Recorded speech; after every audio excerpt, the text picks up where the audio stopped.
Guys, we need to talk about a couple of issues in crypto. You might think the government and the SEC are the main ones keeping crypto down. They are keeping crypto down, but they're not the main ones. Crypto does a pretty good job of screwing itself even without these figures involved. And we need to really talk about a couple of issues that we need to fix so crypto can have a bright future. Number one, we need to stop making popular crypto idols or crypto influencers or crypto figures into gods. Elon Musk is a very good example. Andre Cronje is another one. Cronje is the godfather of DeFi. I'll give him that much. But remember when he did this godfather of DeFi thing, he also put a test contract in a production environment. People found it, they used it, it got hacked, and people lost millions of dollars. And then he decided to disappear for a while. So the thing is, like, not everything these guys do is gold, and you shouldn't follow whatever they do because they've been wrong a whole lot.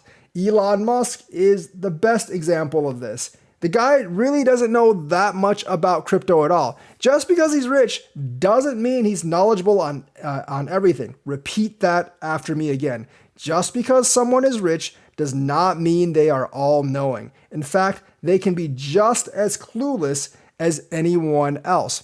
Remember, Elon Musk, if it's true that SpaceX sold all its Bitcoin in like 2022, he essentially bought the top in 2021 and sold the bottom in 2022. He's no better than the rest of the people that panic sell. The other thing is, like, he basically uses Dogecoin to troll the crypto community. He has not really contributed anything to crypto. Like with this whole X thing, people are saying, oh, he's going to adopt XRP or he's going to adopt Bitcoin or Ethereum or Cardano or whatever. He hasn't done jack. So his influence in crypto is strictly limited to pumping and dumping Dogecoin at this point. He has not actually contributed anything to the crypto world. So I don't really know why people care so much about his tweets in crypto, because generally it's a lot of fluff and no action, and people should be expecting that now. So I'm not really sure why people actually fawn over Elon Musk in cryptocurrency, because he's not really a big figure in cryptocurrency. Just because he's rich doesn't mean he's all that knowing or all knowledgeable about crypto, because he's not. And he's basically just using this to he is using Dogecoin and crypto to manipulate the crypto audiences for attention, because he's an attention-seeking bozo like the rest of those popular icons. And of course, you should not always follow crypto YouTubers and do whatever they say.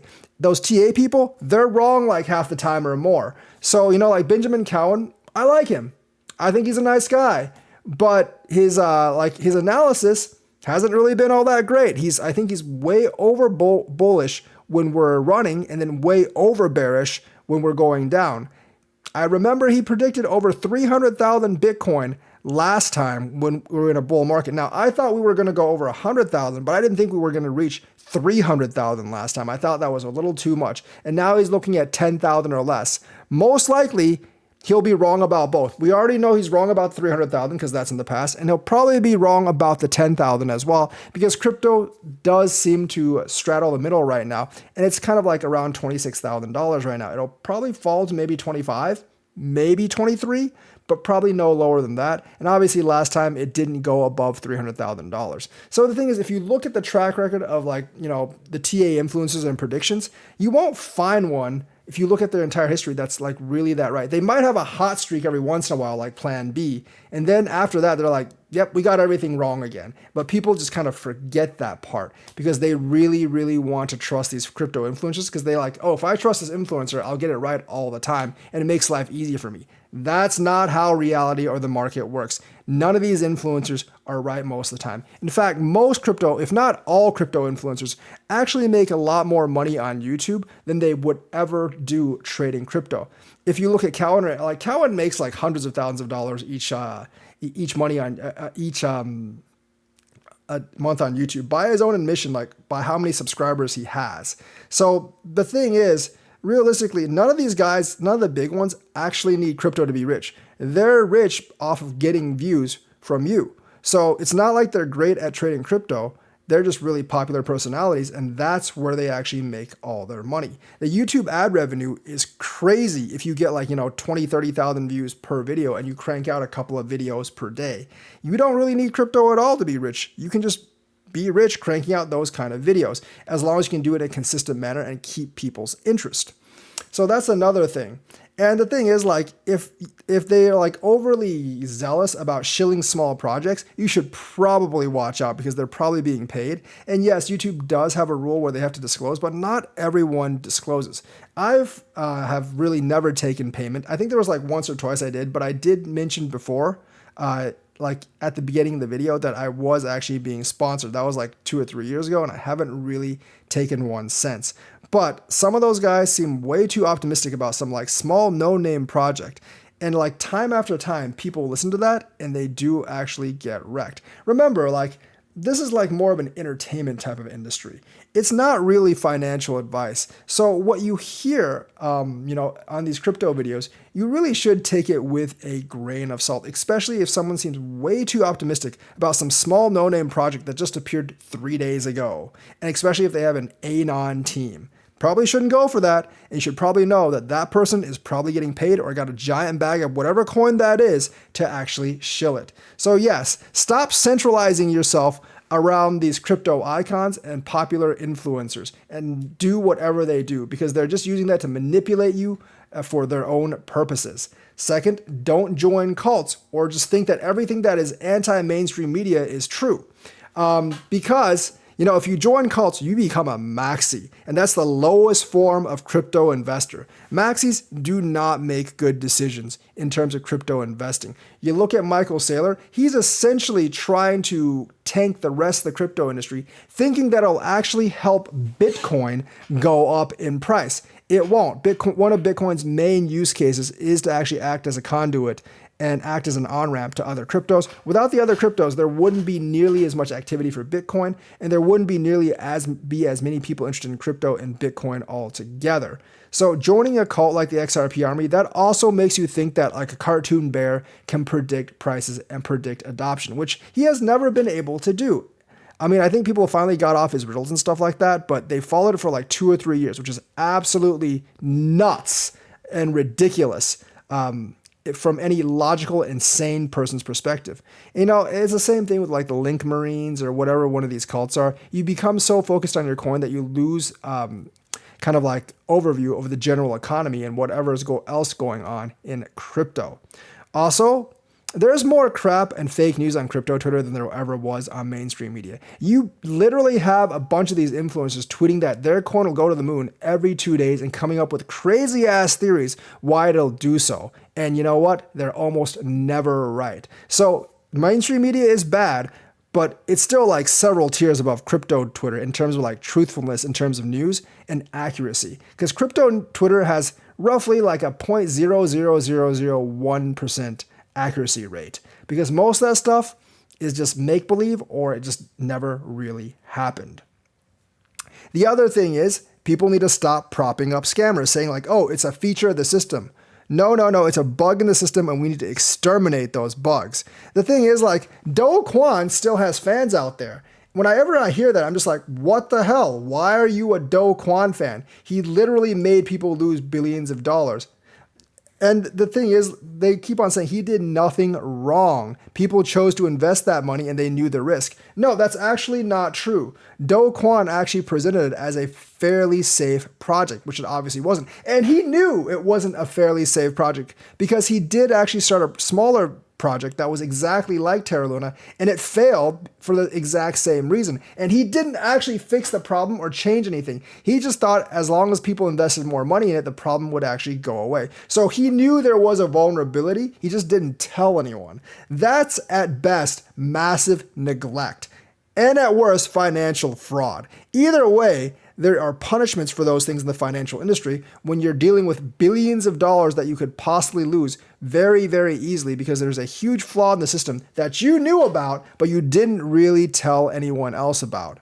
And the thing is, like, if you actually looked at the Terra Luna structure, like we all should have, you could have seen like a giant hole in it from like a mile off, because that structure basically depends on the entire market not going the same way at the same time. And that's almost what happens like 90% of the time. So yeah, like, to stop being a fan of Do Kwon, stop trying to defend SBF. There's fewer people trying to defend SBF, but there are SBF defenders out there. No, he is a fraud.